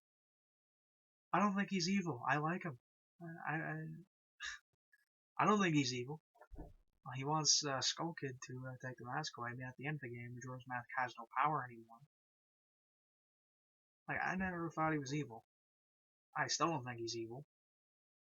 I mean, really, everything he wants to do is promoting peace, right? He wants Link to stop Majora so the world doesn't get destroyed. As for, he knows the world's going to be destroyed in 3 days. Isn't that mysterious? Probably not. He knows Majora's powers. Why wouldn't he know? He doesn't explain it to Link, of course, because... Wow. He doesn't explain it to Link. I mean, Link can infer it on his own, of course, but probably for his own safety. Because he knows.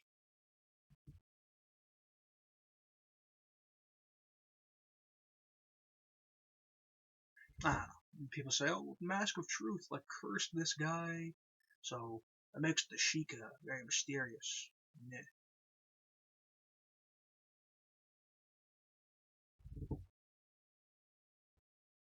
Mask of Truth never cursed anyone in Oot.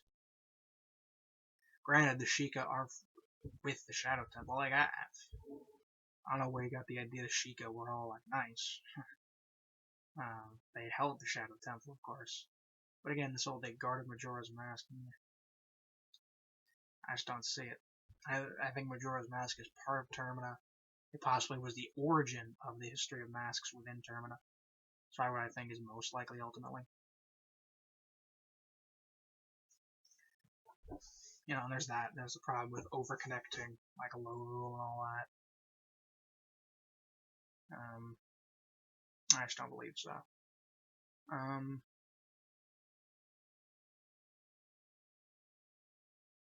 You could say Majora is like foreign to Termina. If you want to really connect it to Demise, if you really want to, then you can say perhaps Majora was like from with Demise historically. It went to Termina and then was sealed. I mean, he says it's like Girahim, but no. Girahim died with Demise. He goes poof. Liza gets rid of him. Girahim was gone. Like, what is there to keep Girahim away?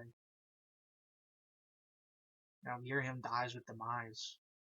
I don't know. I don't think that makes sense. It's not even like Girahim. I'm sorry, no. I'm just not on the boat for that one. That theory.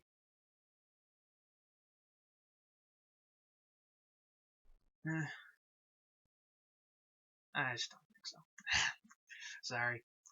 I mean, you can make those little connections. Oh, Hilda looks kind of like this, that masculine. That's okay. You could say, if you want to say they're Sheikah. Go ahead and say they're Sheikah, but no, I don't think they held Majora's Mask there.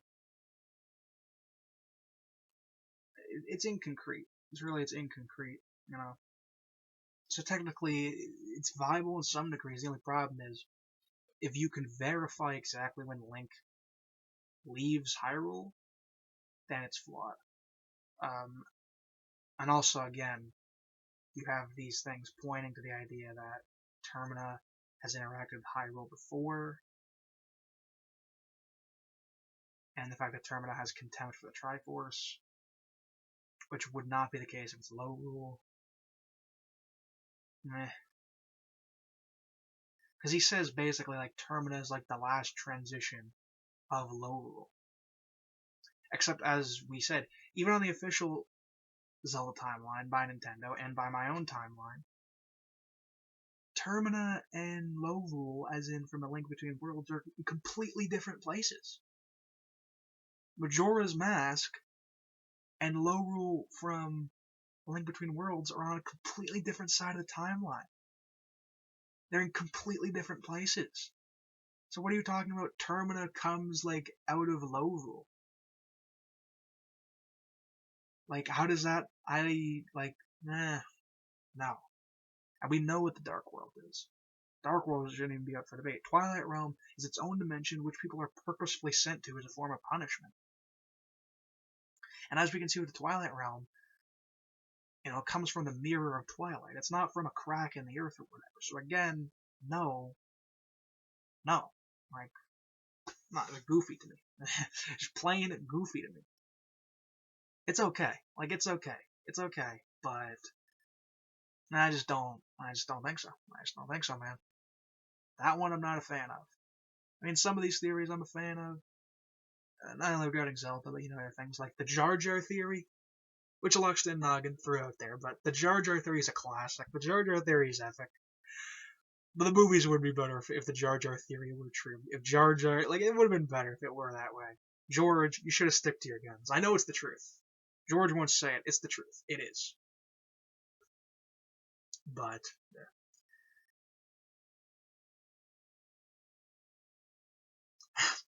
What else do I have to say? Do I have anything else to say on this?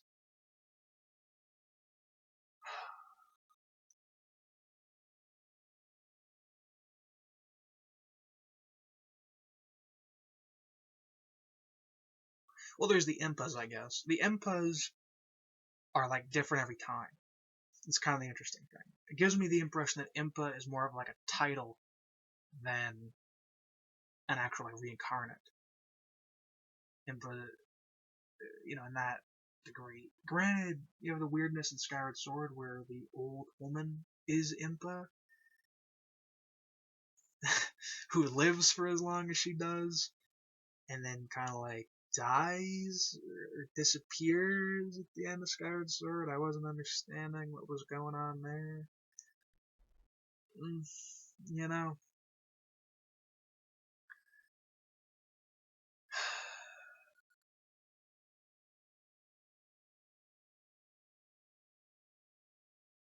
what else is there to say?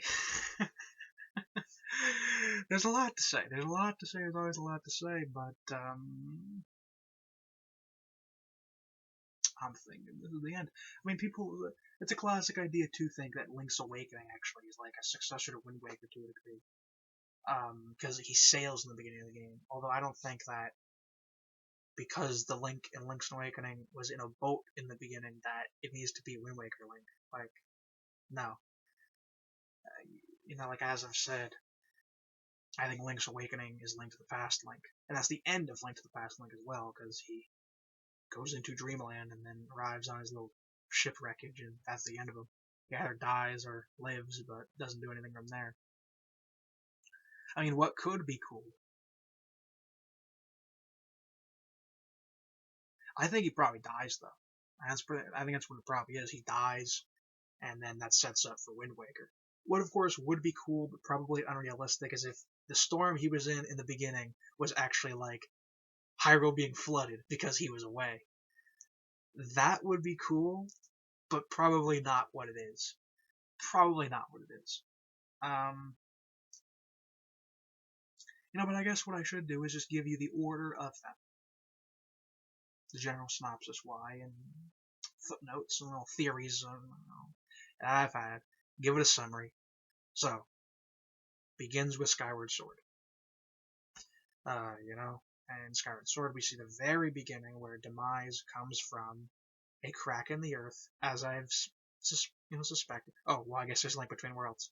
I always forget that exists. Comes after Link to the Past. Technically that would mean that it goes, like, Four Swords Adventures comes after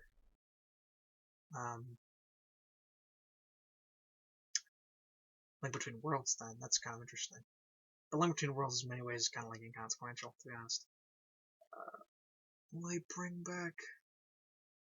No, they revive Ganon there, but it's not the same Ganon. Not the same one. Revived. Again, not the same. So we'll say that. We'll say it. Still works with all the theories. With all the theories, it works. That was just a revived Ganon. It's not old school real Ganon. Nah. Okay. I honestly have not looked at Link Between Worlds enough. I don't believe Ganon talks in it though, but yeah. So, Skyward Sword. Now, Demise comes down, as we have estimated from Lorule, is sealed by the spirit of the goddess, as is said, because of course, what they say is, Zelda, like, Demise comes back because the spirit of Zelda was stolen from her, put into the imprison, and then Demise is revived with his spirit back, but he hasn't absorbed Zelda's spirit completely, so Link beats him just quickly enough, and I guess Zelda's spirit returns to her, and Demise is sealed with the Master Sword. His residual consciousness. Again, whatever that means specifically, at the end. Master Sword is forged, and then is sealed into its pedestal, and there you go. Mishcap then happens after Hyrule was founded, of course, from the people from Skyloft who were themselves Hylian. In this case, as the traditional theory goes, the kingdom is not completely united. The races are not completely united, so... Although they would, of course, be united under Hyrule as a kingdom, so they might actually still be kind of warring. Although it appears the wars for the Triforce haven't actually begun when Minish Cap has happened. So the Triforce might not have actually gotten to human hands yet. Might still just be in Sacred Land. There is no way to reach the Golden Land to get the Triforce, or attempt to. So the wars actually have not happened. So the other races are not, they're actually a periphery of Hyrule at that time, because there hasn't been a grand war between all of them to try and get the Triforce yet. Then you have the Four Swords game, which doesn't really mean much. I mean, we put that after, but it's for the same reason. Technically we could, yeah, it's probably best to just do that. Just put it in some time after Minish Cap. Probably around that region is best before Oot happens and just messes everything up. So, Ocarina of Time happens, get the split timeline, Ganondorf is sealed in the Sacred Realm in the adult timeline, which leads to Link to the Past, where he gets the Triforce within the Sacred Realm, Golden Land, turns it to the Dark World, Link to the Past. Child timeline, Link returns as a child, Majora's Mask occurs from there on, where, as we've said, you have what I've estimated to be the Interlopers, who were members of the War for the Triforce from Termina. That was Termina's participation within that war, where they were then sealed to the Twilight Realm from the Arbiter's Grounds in Twilight Princess. Of course, people have pointed out the etymology of Arbiter's Grounds. In the past, Arbiter, I believe, would mean basically like kind of like an owner or possessor or an overseer of grounds, which would mean, in this case, the sages who rule the Arbiter's Grounds here, which is an execution site and houses the most dangerous criminals of Hyrule's history, which of course would be captured in this war. Could be the successor to the Spirit Temple, or could be the Spirit Temple itself. I definitely wouldn't doubt if it were the Spirit Temple itself, to be honest. May have actually, upon its being defaced after the fall of Ganondorf, may have actually been turned into an execution site.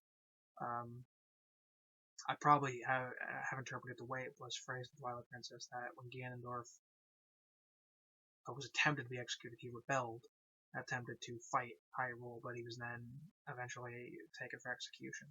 And the Gerudos probably were run out or just all murdered, simply put.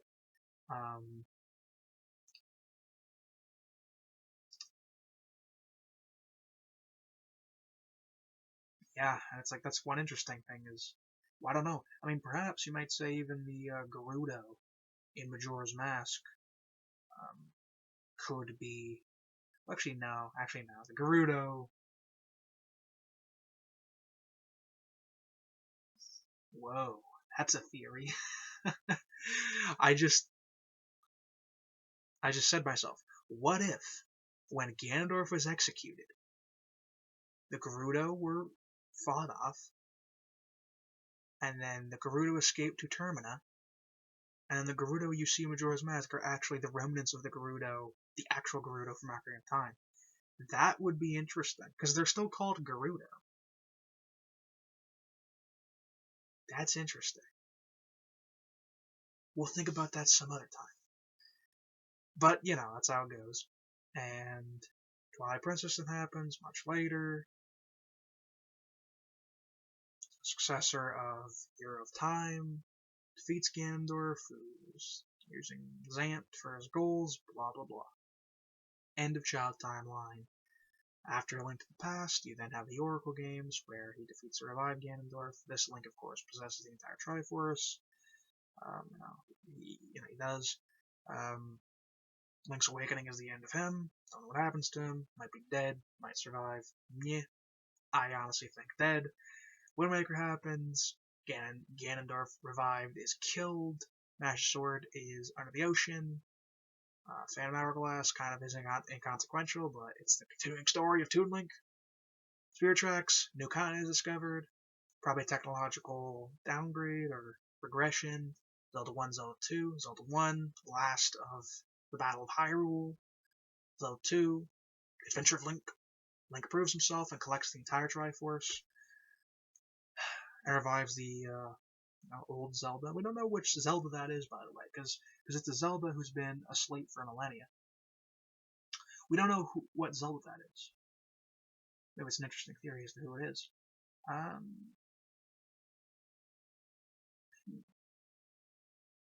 don't know who it is.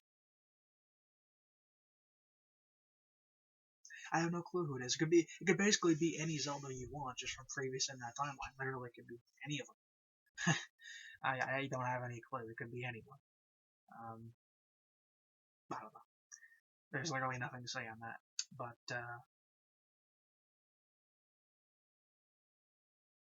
and then you have Breath of the Wild, which is in between timelines. Some kind of timeline convergence happens.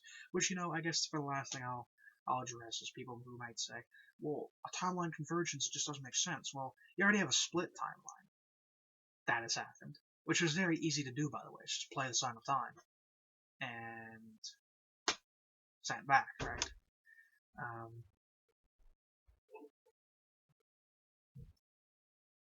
Wait a second.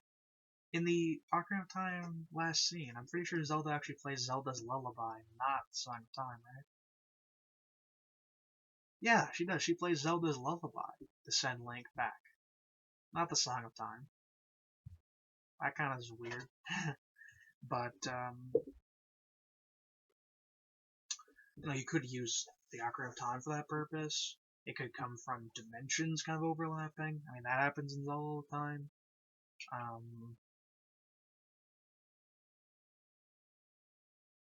I don't know. But, because that's what it is. It's a time where the Kingdom of Hyrule exists, and it was semi-dominant and then destroyed. But at the same time, the Sheikah were dominant. And at the same, like in Twilight Princess, the Kingdom is dominant, but the Sheikah are dead. And in Zelda 2, you have the new continent, but the Kingdom kind of isn't very dominant, and the Sheikah seem to exist, probably. I mean, you have Impa. The Sheikah definitely can exist.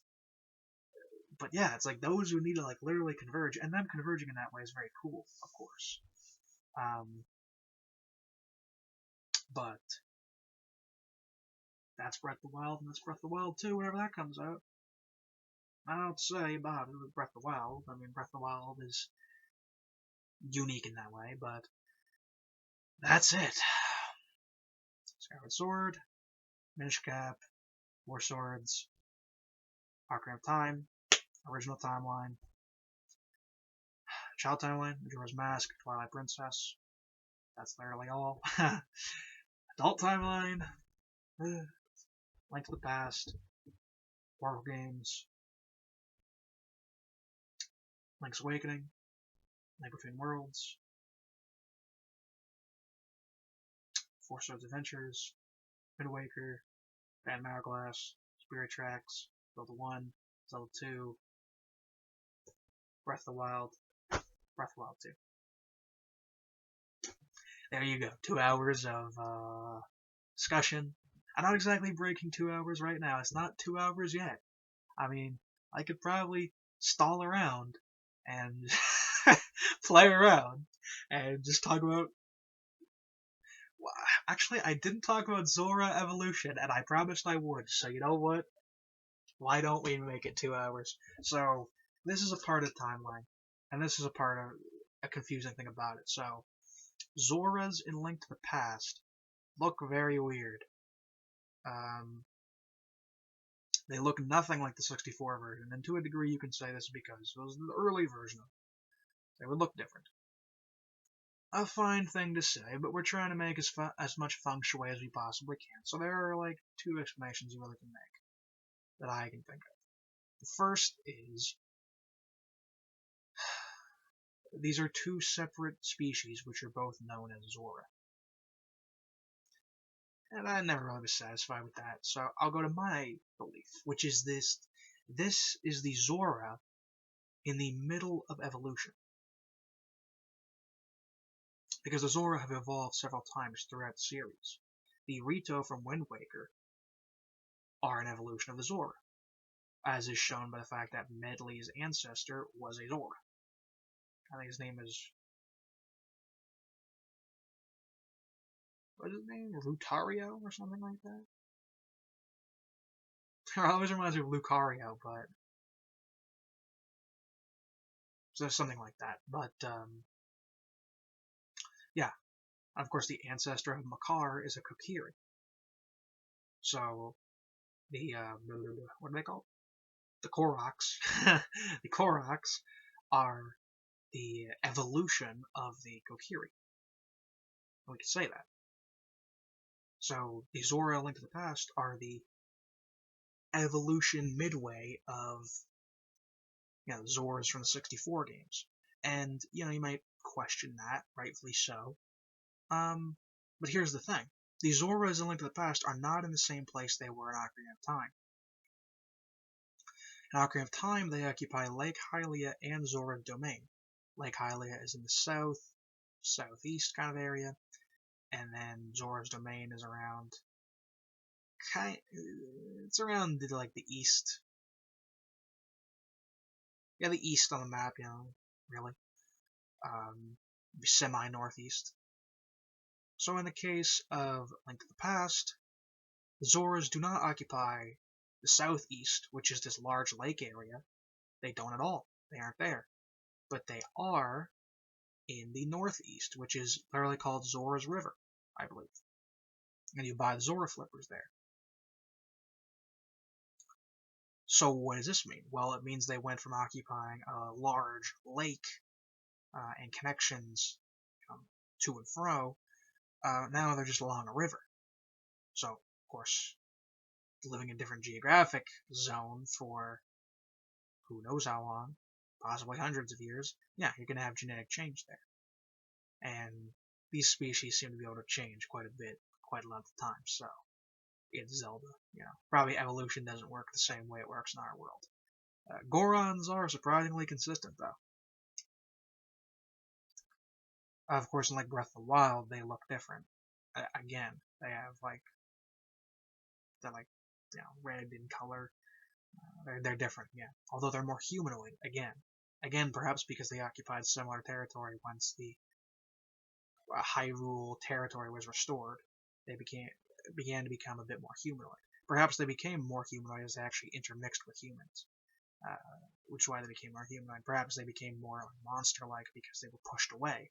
Again, possibly because this whole union between the different races, it might not even have been a union, it might have been vassalhood and equivalence, but Hyrule might have become basically militaristic to the point where they kicked out these other groups.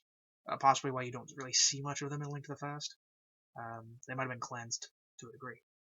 We can estimate. Really, we're going full force here, and we need to be honest, with history and with how people's work and with how these things work. And I know it's Zelda, but whatever. We're really serious over here, so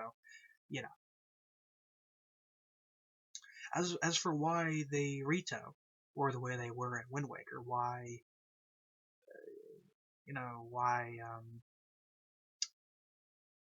they turn into birds when it's a water world, because I just said, okay, they're in less water, they're in a river, so they would change for that reason. Well, you would think, well, the entire world's an ocean. Shouldn't they not evolve? Shouldn't they remain the same? Well, maybe. Although, again, Zoras are semi-humanoid, so perhaps they can't actually. Perhaps they're vulnerable to water pressure. Perhaps they can't swim as much as we might think they can. Which, in Majora's Mask seems to be the case. They complain about murky water.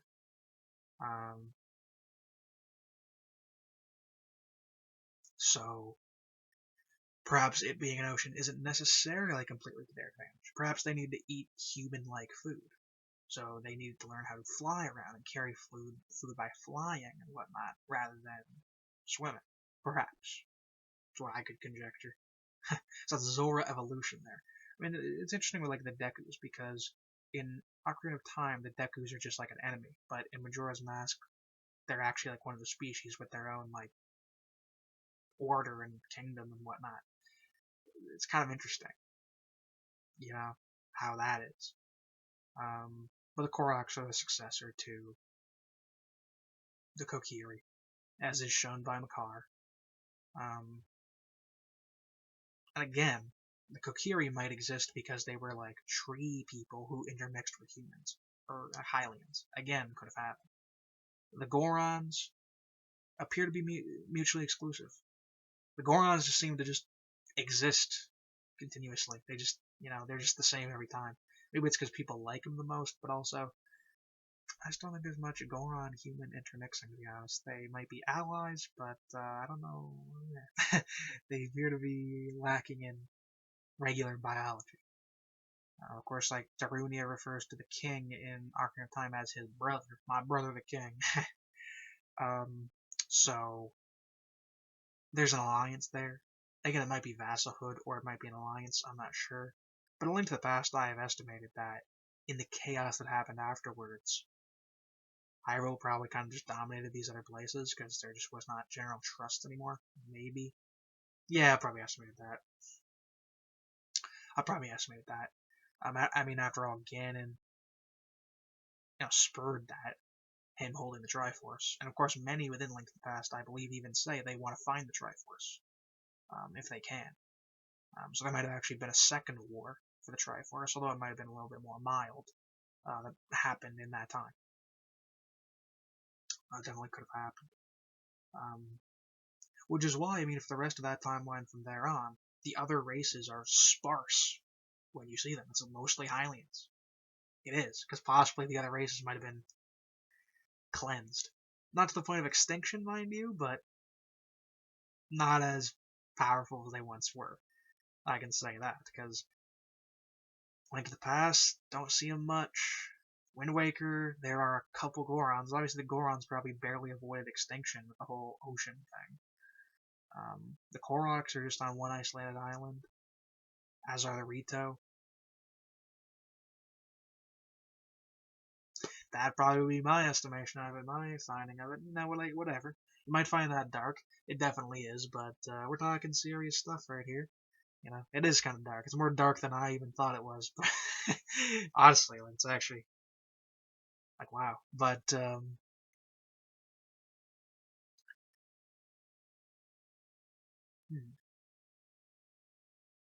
we talked about that. Are there other things to talk about? Um,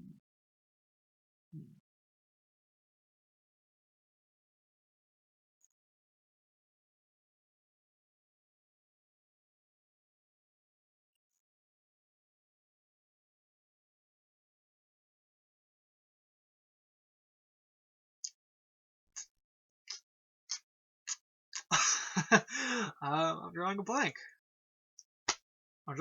It's almost that 2 hours mark, and maybe I just want to wait until it gets 2 hours, just so I can say it is 2 hours.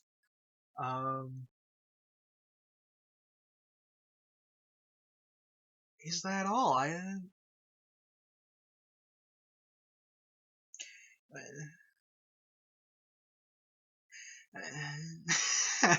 mean, I could talk about various forms of the enemies, I guess. But you have it is interesting. You have the Dongos, and you have Goma, and you have these things from Zelda 1 that continue on, throughout the series, and you have these enemies. I mean, Zelda 2, you actually don't have, again, with Zelda 2, you don't have a lot of the enemies you had in Zelda 1. Again, pointing to the idea that you're in basically a different kind of area, a different kind of climate, and all these things, and the enemies aren't the same. Because the Zelda 1 enemies persist into the rest of the Zelda series in many ways, but the Zelda 2 enemies, for the most part, are unique. Which again leads to the idea that you're mostly not fighting the traditional enemies you would see in Hyrule. I guess there is that one thing which, AVGN raised. And the thing is, you can't really fix this thing. People say moblins were created in Ganon's image, and therefore putting Minish Cap early doesn't make sense because moblins are in the game. The only problem is moblins are also in Skyward Sword. So,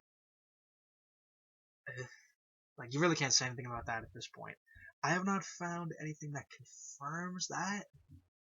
If one of the manuals confirms that, link it to me.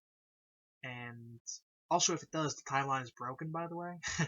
If that's the case, you need to exclude Skyward Sword. Skyward Sword is an official plot hole if that is the case. And nothing I can say about that. But, and if that is the case, by the way, if that is the case, and we can kick Skyward Sword out, then that means the Picori Blade being the Master Sword can be revived as an idea, and we can go back to the day before Skyward Sword existed. And if that's the case, that's kind of cool and funny, but probably not gonna happen. So, yeah, there's that. But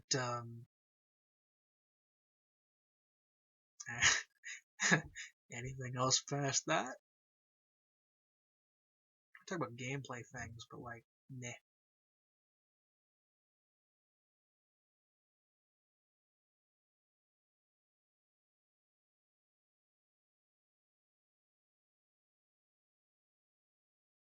No, no, no. I mean, I've had like theories that like perhaps the Forsaken Fortress is actually like the area of Death Mountain that Ganon, where Ganon's lair is in Zelda 1. I've had that kind of theory because the ocean in Wind Waker is Hyrule underwater.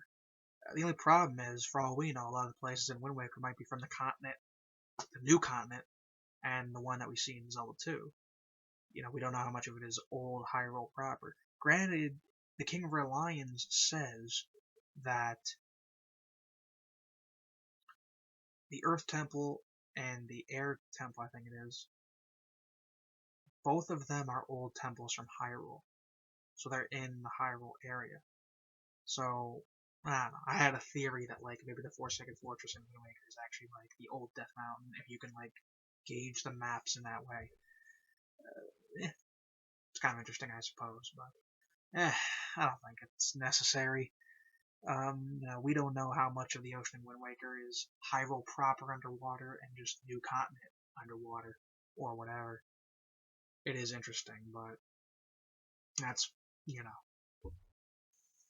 Now, for once, that is something beyond the scope of this video. And that is the end of this video. I'm drawing a blank on anything to say, and it's past the 2-hour mark, so I can say, yeah, made a video for 2 hours, guys. Just because that's funny. And it is funny. Whatever, I promised. I didn't promise. I said it might be 2 hours, but it is 2 hours, so it's funny just to get to that milestone.